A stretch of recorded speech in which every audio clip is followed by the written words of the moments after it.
Recruiting has been an interesting up and down roller coaster for the Oklahoma Sooners. We're going to talk about that and the Jim Nagy effect here on Locked On Sooners.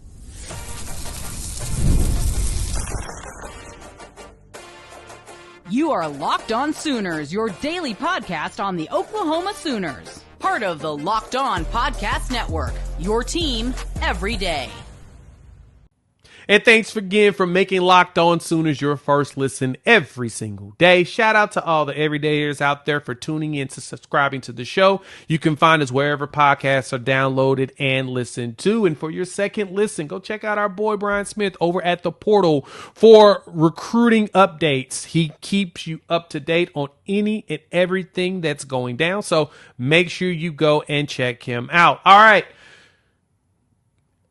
The recruiting world has been interesting over the last, I would say the entire Brent Venables era. And this is something that I wanted to make mention to a lot of you because this happens every year around June. We have the big official visit weekends. Oklahoma sees some momentum. We had 9 commitments here in June. And fans are still belly aching, whining, and complaining that you haven't seen the big names coming off the board for Oklahoma, or you haven't seen the players that you want, and you've seen players pick other schools over Oklahoma. And so everybody's gotten the belly aching. And I'm here to tell you this. I think Jim Nagy's tired of your whining. And I'm going to keep it a buck. And I say that because if you go on the social medias, Jim Nagy's been pretty active as of late. So when Deacon Schmidt committed on Saturday, we did a video on that. Feel free to check that out here on the channel.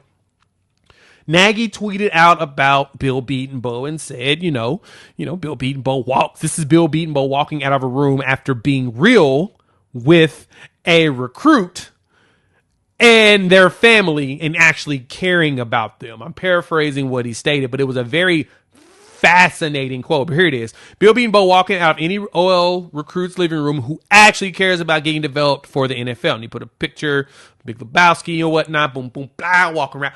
And so Jim Nagy is showing you he's very active in the socials. And then, of course, you got these weirdo fans coming out here. I'm not saying all of y'all are weirdos, but some of y'all are, with the whining and complaining around this. And, you come in there and you got things to say. And so Jim Nagy felt the need to take some shots at a few of you fans.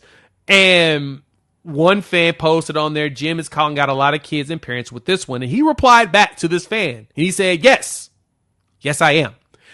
And I say that because Nagy has a particular approach when it comes to how he is looking at prospects, how he is building the recruiting board, how he is wanting the Oklahoma Sooners to go after players. What Nagy is doing is, one, he's looking heavily at NFL caliber ready players. Now, you may be wondering, how would he know this on a high schooler when you're waiting for a body to develop? That's going to be determined over the next couple of cycles. It's going to take him a couple of cycles to really hone in on what he's looking for. But there are kids that do walk in day one that look like they have the talent of an NFL player. Some kids may have hit their peak as far as physically at their senior year in high school. You've seen them who dominated, but then you're like, they don't do anything after that. Those do happen. Some don't hit their growth spurt or development spurt until their second year-ish or whatnot. Great examples are Mason Thomas. We saw the tools with him. He was a 3-star, but we saw the tools and we saw the intangibles there, even though at his height.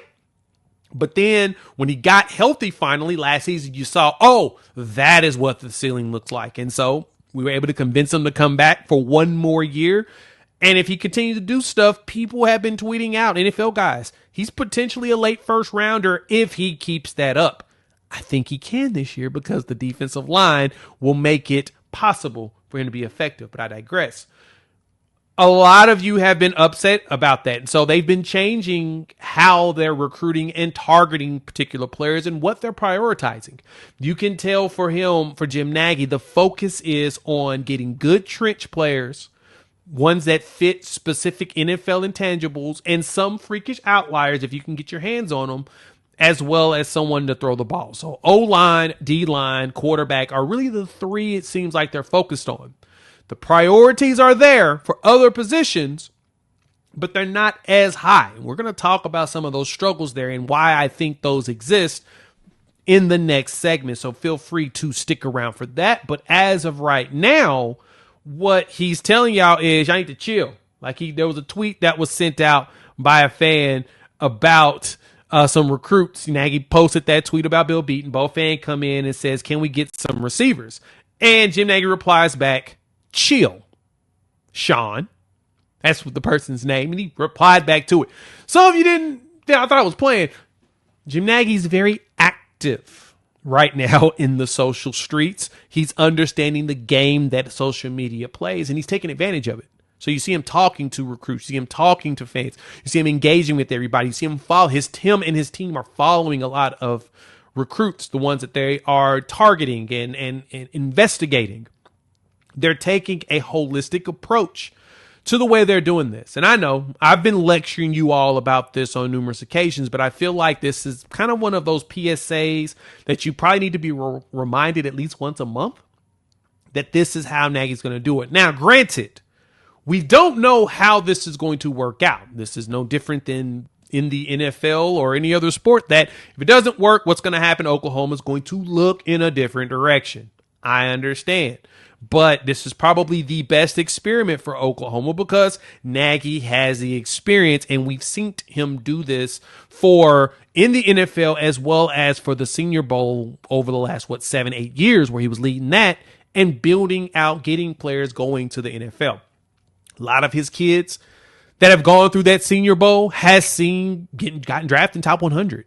So we know that he knows what he's looking for. He knows what to look for to get players, actually in all positions, that recognition. But our questions will always be, and there's nothing wrong with questioning, but our questions will be, can he do this at the high school level as well? Because the high school level is where you've got the most questions. You've got a bunch of kids who have not filled out their bodies yet. So the Oklahoma Sooners are going to have to look at them, really dissect, and hope that I think this kid is about ready to that point, and we're going to have to go there. So for me, I'm going to keep it a buck.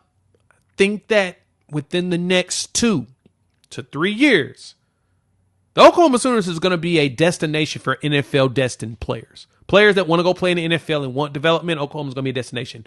And they're going to be the destination spot of the SEC in the next 2 to 3 years. Jim Nagy's putting together the blueprint now. I feel like personally, he's putting together something similar to the way Sam Presti does things. Right. Sam Presti took him 17 years to finally get that ring, but Sam Presti learned at a young age where his mistakes were, and he started to implement fixes as he went. The only thing that these GMs cannot account for is unfortunately injuries. And when I mentioned Presti, the bigger problem for him is that the NBA is 100% a star-driven league. You have to have 2 dudes that can handle the load. And until you get those 2 dudes that can handle the load at the same time, you ain't going nowhere. And the good thing for the Thunder is J-Dub showed up in the playoffs next to Shai Gilgeous-Alexander, who is probably the most consistent dude in the NBA, getting to his 30 points. And you got that. So now for Oklahoma, because the Sooners will only have dudes for at most 5 years, those probably 2 seasons, you'll have a lot of players playing together. You got to make sure that you got the foundation set for year 1 and year 2. They're able to play alongside each other. And then boom, you'll start to see the ascension. So for me, in order to be a long-term competitive team in the SEC, even with revenue share and NIL and everything, Oklahoma is taking the major approach today to not go out there and try to front load a whole bunch of NIL packages and stuff to kids that they ain't sure about, because then they're going to have to pay the piper at the end if those players don't come out the way they're hoping. So if you wonder why Oklahoma is very specific and particular about who they're willing to go heavily into bat for, that's why. And that is all 100% on what Jim Nagy is doing for this team. But Oklahoma has struggled, not going to lie.